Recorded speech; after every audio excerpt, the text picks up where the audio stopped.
Kalau perbaikan tuh menunggu sampai, Sempurna? gugatan sempurna dan Oke. dianggap sudah cukup, karena memang masih ada koreksi dan kebetulan memang pada hari ini si tergugat tidak hadir. Oh, minggu Karena lalu minggu lalu tergugat hadir? minggu lalu hadir, hari ini dipanggil. Dan karena itu kami kan meminta, soal, aturan mana yang mengatur tentang, SK, Dirjen Dikdasmen itu yang ditandatangani oleh Sekretaris Dikdasmen. Apakah kementerian langsung atau memang, apa namanya, dirjennya gitu. Dirjen? Tadi kan yang lalu kan disampaikan dirjennya masih ada Ya, dan kami meminta supaya diberikan, nomenklaturnya, ya. tentang, Dirjen Dikdasmen itu dan yang menjadi kementerian. Nah, oleh karena itu kami meminta dan dia tidak hadir pada saat ini, Nah, karena kami ada minta, ada alasannya nggak, Pak, tadi kepada hakim? kami tidak dapat alasannya yang pasti tentang hal tersebut, tentang kehadiran dari, kuasa hukum dari Kementerian Dikdasmen. Hmm. Oleh karena itu minggu lalu kami bilang kenapa abu-abu, karena memang, eee, tidak menjawab secara lugas soal, kewenangan siapa. Ya, Dan memang kalau kita lihat sebenarnya ada kewenangan, ada embel-embelnya Dikdasmen dan vokasi. Ini yang mana yang benar, apakah, Dikdasmen sendiri atau memang ada tambahan lagi? Karena memang setelah kita telusuri dan memang harusnya mereka yang menyampaikan mana yang mau dipakai, apakah dirjen yang ada tambahannya di Dasmen plus vokasi, atau ada bentuk lain, pendidikan dasar menengah apa nih namanya, yang membuat atau mengakses, berdirinya atau adanya surat keterangan ini tadi, atau ya. kartun ini tadi. Siapa nih, yang berwenang di situ. Nah, itu yang kami tunggu tidak hadir, sehingga kami mengira atau menganggap mungkin ketidakhadiran itu jawaban mereka kan yang lalu menunggu koordinasi kepada, instansi terkait yaitu pimpinannya, karena mereka kan sebagai kuasa hukum kan menunggu kepastian dari, Yaitu dirjen kepada tersebut menteri lah. kepada menteri atau, dirjen mereka sendiri itu yang mau, Hmm. karena soal teknis, mereka kan bicara soal hukum. Nah, itu yang kita tunggu tidak hadir hampir kurang lebih 2 jam dari jam 10, kurang lebih 2 jam kita hadir sidang di sini, kita nunggu dan setengah 12 baru Iya, mulai. iya, iya. Dan akhirnya kita kupas lagi karena masih soal legal standing, soal, keberadaan objeknya nanti siapa, apakah menteri langsung ataukah memang dirjen tersebut. Nah, ini yang menjadi, persoalan dan kami menunggu jawaban itu dari kuasa hukum tuh hari ini, yang harusnya dijawab hari ini, tapi kan tidak hadir sehingga kami pun, masih abu-abu lagi nih ceritanya kan gitu, Iya, iya. walaupun kita sudah yakin bahwa ini ada kementeriannya, ada dirjennya, tapi ya dirjen sendiri ada terbagi lagi kan begitu ya Bu Mercy tadi ya? Hmm. Gitu. Silakan Bu Mercy ini. Ya, jadi yang kita tangkap tadi ya Iya. Pak, setelah kita tadi ngobrol ya dengan Pak Hakim dan kebetulan tergugatnya tidak ada, jadi kami menyatakan bahwa surat satu objek sengketa kita kan surat keterangan Gibran Rakabuming Raka. Ya. Intinya itu disebut yang pertama itu yang mengeluarkan kan Dirjen Pendidikan Dasar dan Menengah. Walaupun yang tanda tanganin sekretaris gitu kan. Tapi karena di objek sengketa itu ada menyebutkan sekolah menengah kejuruan, nah itu ternyata nomenklaturnya dipecah. Di kementerian itu tadinya satu dirjen, sekarang jadi 2 dirjen gitu. Ya. Jadi itulah mengapa, proses persiapan ini agak lama karena bolak-balik gitu. Sebetulnya minggu lalu kuasa hukum kita sudah minta tolong, serahkan Permendikbudnya, apa namanya, aturan teknisnya gitu dan kita berharap sebenarnya hari ini datang. Tapi Ya. kebetulan ya seperti tadi Pak Coki katakan, belum bisa hadir gitu. Oh, berarti gara-gara dulu zaman, presiden sebelumnya, yaitu Jokowi, dulu namanya Kementerian Pendidikan saja ya? Bukan, dulu dulu, SMK itu bernaung di Dirjen Pendidikan Dasar dan Menengah. Tapi menterinya Menterinya tetap satu menteri, satu menteri. Menteri Pendidikan dan Kebudayaan Ya. Menteri Pendidikan Ristek dan Menteri Pendidikan Dasar dan Riset dan Teknologi. Ya, Pendidikan Dasar Menengah, Riset yang panjang banget itu Pak Nadiem Iya, kan iya. gitu. Iya. Nah, oke, tapi dalam hal ini, biarkan urusan teknis nanti kuasa hukum saya yang menjawab itu, yang ingin saya Oke. katakan sekali lagi kepada masyarakat bahwa, kita datang ke sini nih sebenarnya bukan bukan semata-mata teknis. teknis hukum gitu ya. Kita semata-mata ingin menegakkan sekali lagi bahwa kenapa kami menggugat karena pendidikan adalah benteng moral dan etika, Ya. gitu loh. Artinya pendidikan tidak hanya soal ijazah, tapi soal proses membentuk karakter, integritas, jujur, adil, dan bertanggung jawab. Jadi kalau kita kaitkan dengan SK ini yang menjadi objek sengketa, letak moral, etika bisa dilihat dari 3 hal. Nggak apa-apa ya aku Ya, aku ya jelaskan ya silakan. supaya masyarakat mengerti gitu bahwa kita semata-mata bukan menggugat nama yang tertera di situ, bukan. Latar belakang kita adalah ingin mengaitkan ini semua dengan moral, integritas, artinya kejujuran masyarakat Indonesia kita semua ini ya. Prinsipnya ijazah itu adalah bukti seseorang benar-benar menempuh proses belajar. Jadi yang kita minta sebetulnya ijazah itu ada atau tidak, karena itu prinsipnya itu adalah bukti gitu.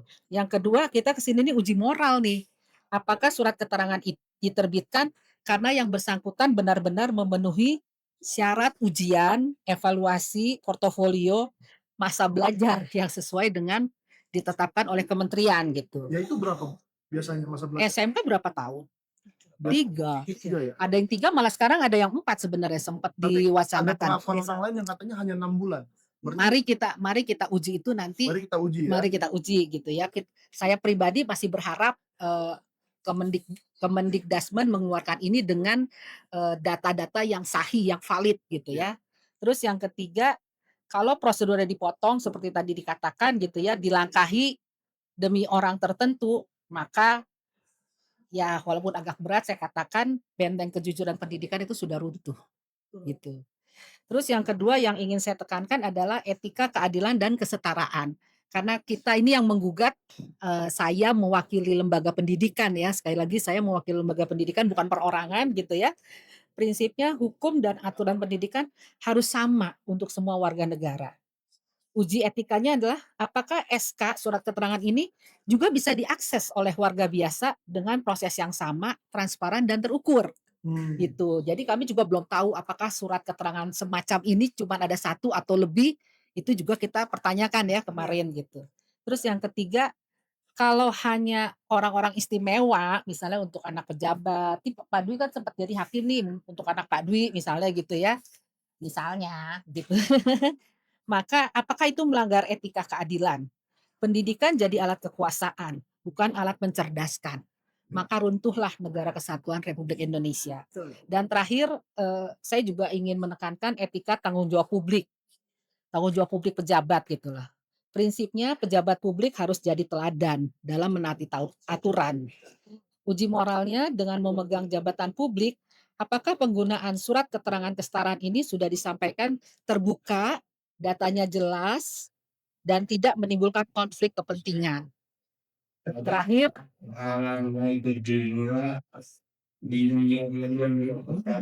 ya. Dan terakhir, oke. Dan terakhir, kalau ternyata tanggung jawab publik pejabat ini tertutup dan menimbulkan polemik, maka kepercayaan publik ke benteng moral pendidikan jadi makin terkikis.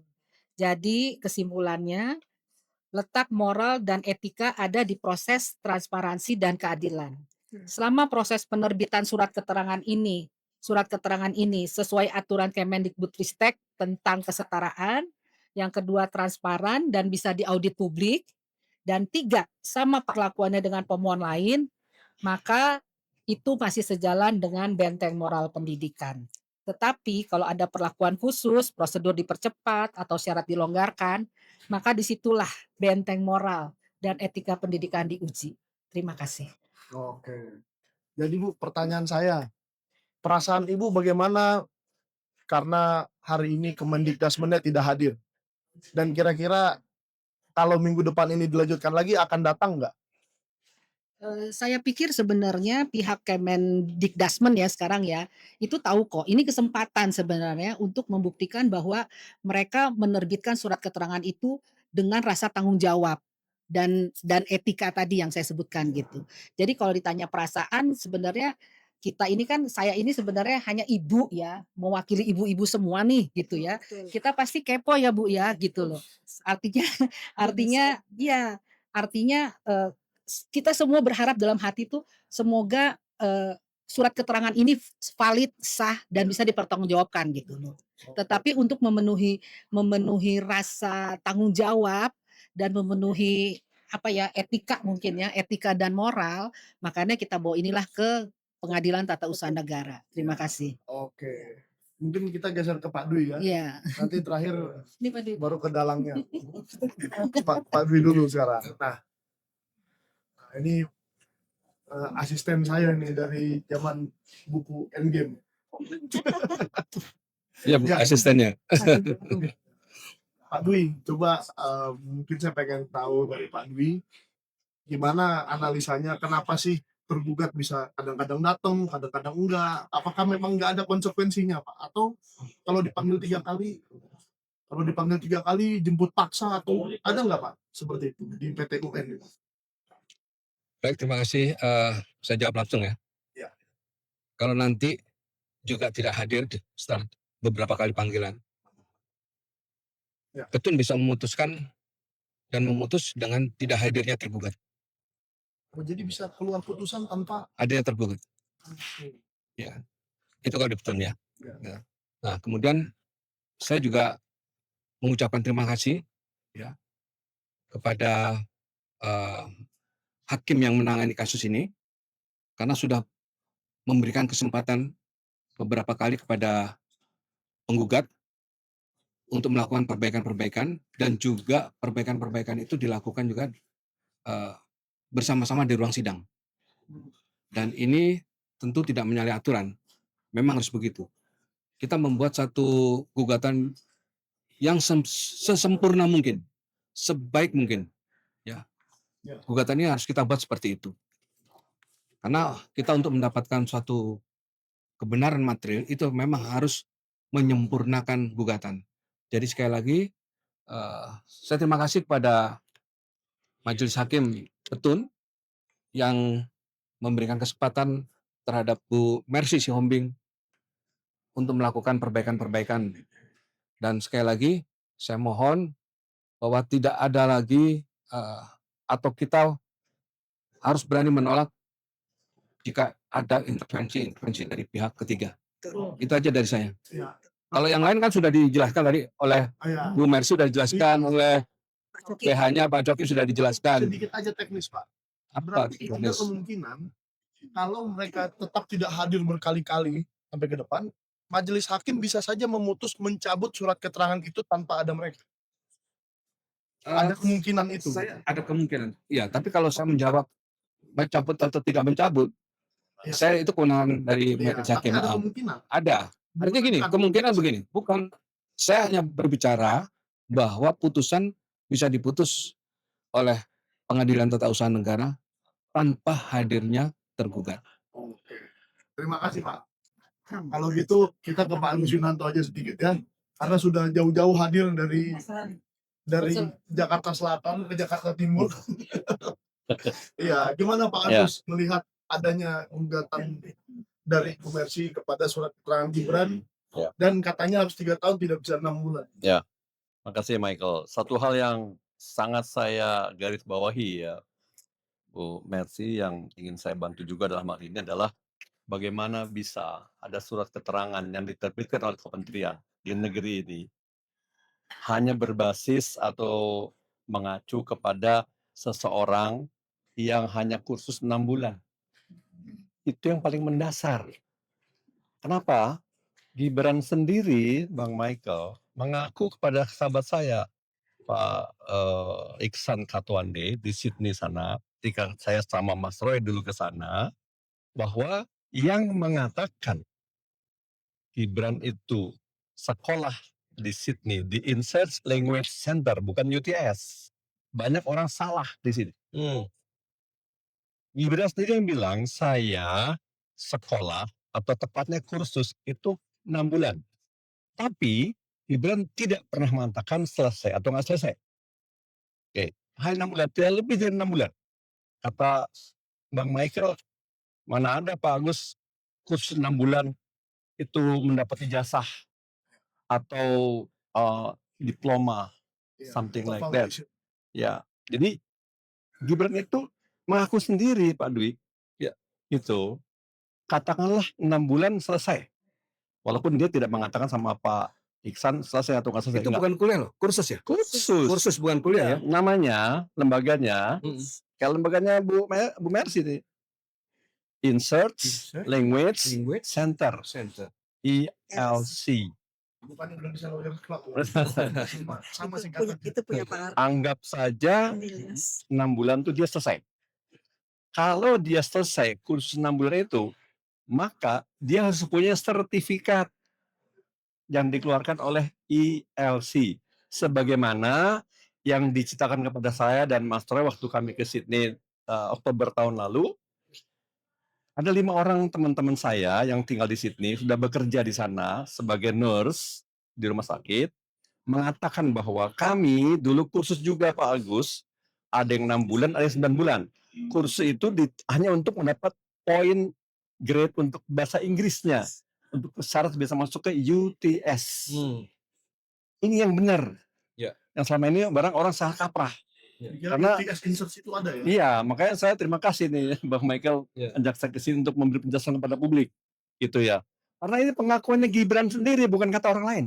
Lalu pertanyaannya, bagaimana sekarang seseorang kebetulan Gibran yang hanya kursus 6 bulan mau disetarakan dengan SMK. hanya 6 bulan? Hanya 6 bulan. Untuk menempuh SMK itu diperlukan waktu 3 tahun. At least. Kalau Nggak mobil mungkin. SMK mungkin bisa Ya. Nggak bisa juga. Bisa. ada raketnya 6 bulan. Nah, ini yang paling mendasar saya kira buat orang ini. Oleh karena itu, Bu Mercy, PR kita, ya Pak Coki adalah bagaimana kita bisa mendapatkan sertifikatnya Gibran. Walaupun itu ada. Kalau ada. Kalau ada. Kita nggak bilang nggak ada ya. Iya. Tapi karena dia sendiri yang bilang 6 bulan. Anggap aja selesai 6 bulan. Kita positive thinking. Kalaupun selesai, berarti dia punya sertifikat. Saya ada sertifikat yang diberikan oleh teman saya di sana yang saya simpan. Ada sertifikatnya. Ada. Yang diterima. Real itu. Ya. Cuman di foto Pak Dwi, di WA ke saya. Harusnya Gibran punya yang seperti itu. At least. Jadi bukan ijazah. Sertifikat. Beda kan? Nah, itu barangkali yang paling mendasar yang ingin saya sampaikan. Oke, terima kasih Pak. Nah, ke sini lagi Bu Lisa. Nah, saya mau ke Pak Coki lagi sedikit untuk menutup Pak. Bagaimana kira-kira Pak? Apa yang terjadi kalau seandainya kan di surat keterangan itu tulisannya UTS Insert. Iya. Kalau nama institusinya saja salah, apakah kira-kira surat keterangan itu layak dicabut Pak?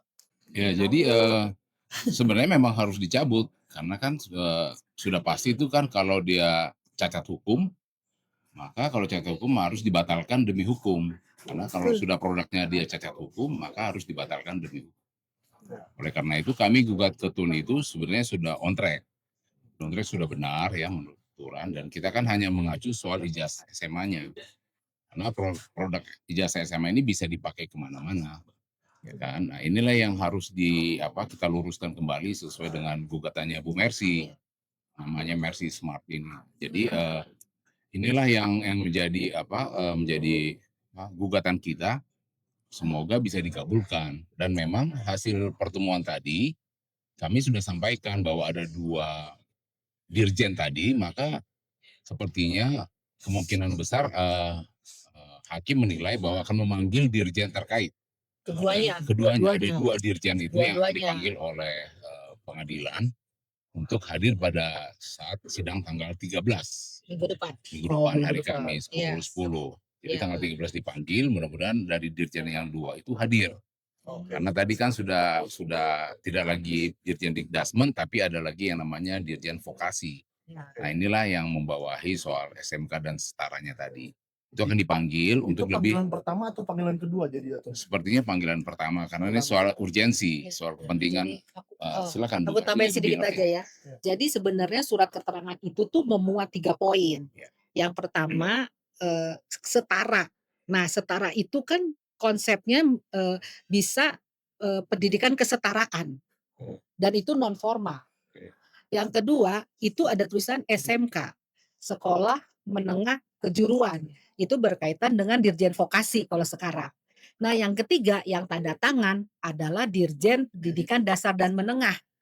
Jadi ini ada 3, itu yang mengapa membuat gugatan ini nih bolak-balik, di apa ya, dipersiapkan lah, didiskusikan dengan Pak Hakim gitu. Karena Perbaiki. karena memang, siapa yang kita gugat gitu, karena ini ada 3 unsur kan di surat Iya. keterangan itu. Dan yang perlu digarisbawahi mungkin tadi ya, ini bukan jadi surat keterangan itu tidak sama sekali mengatakan ijazah loh.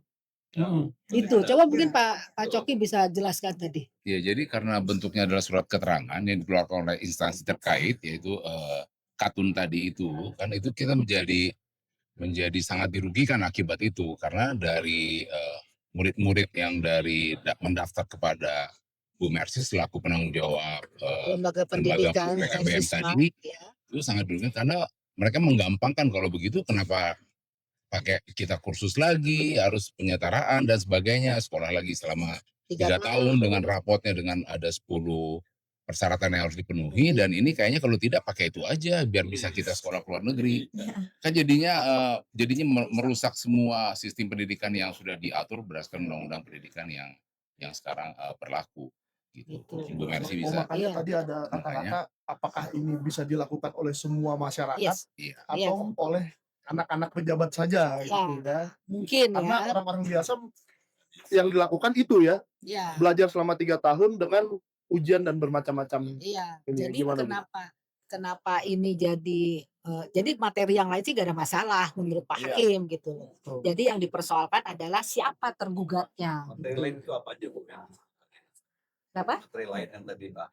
Ada yang ada masalah itu, Pak. Ya artinya posita, petitum, itu kan itu standar lah dari awal kita udah Itu nggak masukkan issues itu ya, itu nggak issues gitu. Oke. Yang issuesnya itu tadi artinya ya setelah tadi kita jelaskan kita terbuka akhirnya ke Pak Hakim gitu. Kenapa kita bingung? Bukan bingung sebenarnya ya. Karena nomenklatur ada 3 kan nggak mungkin 3-tiganya kita jadikan tergugat Ya. gitu. Gimana tuh Pak Coki Siapa yang tuh? seharusnya mencabut gitu ya? Iya, siapa? Nah, menurut kami kalau seperti ini yang mencabut kan menteri, Ya. gitu loh. Tapi Kalau menteri argumentasinya, langsung kena semua ya. ya, cuman tadi Jawab. bolak-balik Pak Hakim bilang argumentasinya kan ini yang tanda tangan siapa. Jadi kalau Ya. ya gitu ya Pak Coki, Ya. gimana sih Ya. tadi aturan hukumnya? Ya, jadi kita menghindari supaya tidak terjadi salah gugat. Kalau salah gugat kan artinya bisa jadi kalau istilah itu obscure libel, ya kan. Dan ada tentang objeknya. Objeknya juga kan harus jelas karena di tun ini kan harus jelas objeknya siapa yang harus kita supaya jelas, karena kan ini menyangkut masalah SK, surat keputusan atau Katun Surat tadi keterangan. atau surat keterangan Bukan tadi ya. keputusan, surat Iya, keterangan. surat keterangan Beda, itu Katun beda. ini yang menjadi permasalahan kita selaku penggugat untuk melakukan gugatan itu, karena itu menurut kami adalah cacat hukum. Kalau produknya cacat hukum maka turun ke bawah batal demi hukum. Kira-kira seperti itu keinginan kami untuk segera itu dibatalkan Katun tadi atau yang namanya surat keterangan yang mengatasnamakan Gibran tadi. Kira-kira seperti itu poinnya. Sudah cukup Ya. Kak, Bu? Cukup ya. Ya. Ya intinya tetap kami minta doa dari para orang tua bahwa kita belum tahu ya apakah surat keterangan semacam ini hanya ada 1 atau lebih itu. Ya, tapi itu kita berharap semoga surat gugatan setelah kita bertemu minggu depan dengan siapa exactly yang jadi tergugat itu siapa setelah kita Ya. dapat kepastian. Semoga Setelah datang, Bu ya. Iya, artinya nanti kita buat 2 format aja ya Pak ya, Dirjen Pendidikan Dasar Menengah atau Dirjen Vokasi. Jadi langsung kita bikin dua versi aja gitu supaya nggak bolak-balik Biar gitu. nggak berkali-kali. Biar nggak berkali-kali dan sekali lagi kita tidak menggugat Gibran ya, itu perlu digarisbawahi. Yang kita pertanyakan adalah objek sengketa kita adalah surat keterangan yang dibuat oleh kementerian. Nah, surat keterangan itu sendiri baru mikirkan siapa yang jadi tergugat saja ternyata sudah cukup apa ya? Kompleks. Cukup kompleks dan sebenarnya kita berharap itu sebenarnya udah kita tanyakan ya minggu lalu, tapi karena tidak hadir jadi mungkin minggu depan kita akan pertanyakan gitu. Ya. Oh.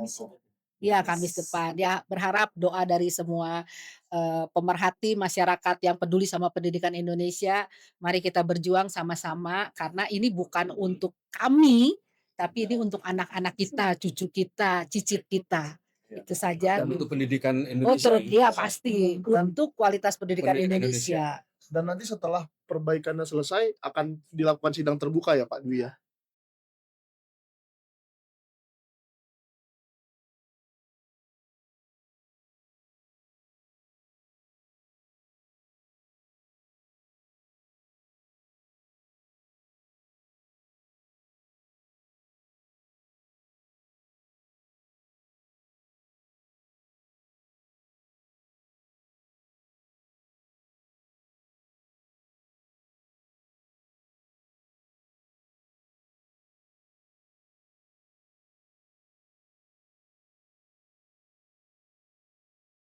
Kalau ini masih tertutup gitu Iya. ya. Mohon doanya masyarakat Indonesia. Terima kasih.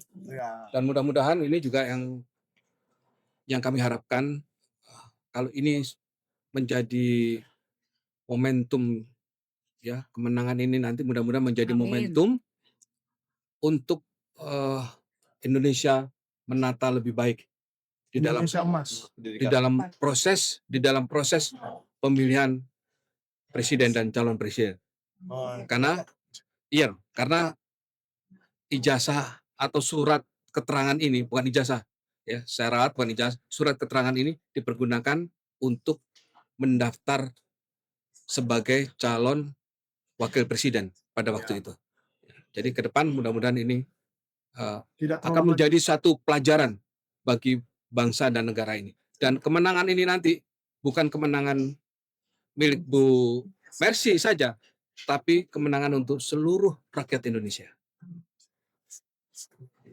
Oke, jadi Terima kasih. kita doakan sama-sama ya. Tapi ada juga yang Anda bisa lakukan ya. Anda yang sedang menonton ini, coba Anda forward video ini ke semua akunnya pejabat-pejabat Kemendikdasmen yang hari ini tidak hadir. Ya kan? Dirjen Dikdasmen, Dirjen Vokasi, Sekretaris Dirjen Dikdasmen. Kalau perlu menterinya dan wakil-wakil menterinya. Kalau perlu ke Pak Prabowo sekalian supaya Pak Prabowo tahu kelakuan anak buahnya yang selalu kabur dari sidang. Ini kan menurut saya kabur dari sidang ini ya. Ini pendapat saya pribadi sebagai pengamat persidangan saya. Saya mengamati. Salah satu ciri tidak taat hukum. Iya. Salah satu ciri tidak taat hukum Iya. itu ya. Dan tolong juga disebarkan ke para pendidik ya, teman-teman saya, para pendidik, para kepala sekolah gitu, bahwa cepat atau lambat jika ini dibiarkan, ini akan menurunkan kualitas pendidikan Indonesia. Betul. Anak-anak Gen Z itu kan anak pinter, mereka akan bilang capek amat sekolah 3 tahun kalau ada model-model seperti ini. Itu loh sebetulnya yang menjadi kekhawatiran kita. Bisa jadi wakil presiden lagi ya. Kalau dulu saya tahu saya bikin ginian. Begitu Saya ya. sekolah ya kan. Nah, itu loh. Ya, konsisten Iya. bagus. Ya. Jadi pemirsa dimanapun berada dan teman-teman jurnalis dan YouTuber, masih ada langkah berikut yang akan dilakukan dari sisi saya dalam kompetensi saya untuk mendukung Bu Mercy dan juga PH-nya. Cuma apa langkahnya? Wait and see. Tunggu sidang terbuka. Oke. Terima kasih untuk semua yang sudah menonton. Terima Sampai kasih para jumpa. media ya. Sampai jumpa Kamis depan ya. Ya. Kamis depan kita akan sidang persiapan lagi dan semoga orang-orang yang kalian akan komentari itu Kementerian Dikdasmen, sekretarisnya, dirjennya dan lain-lain, terutama Pak Prabowo, mungkin ada yang mau komentar ke akun Pak Prabowo. Semoga gara-gara itu mereka jadi datang minggu depan. Terima kasih. Terima kasih Pak Jokowi. Sukses, semangat, sehat Pak Jokowi ini luar biasa.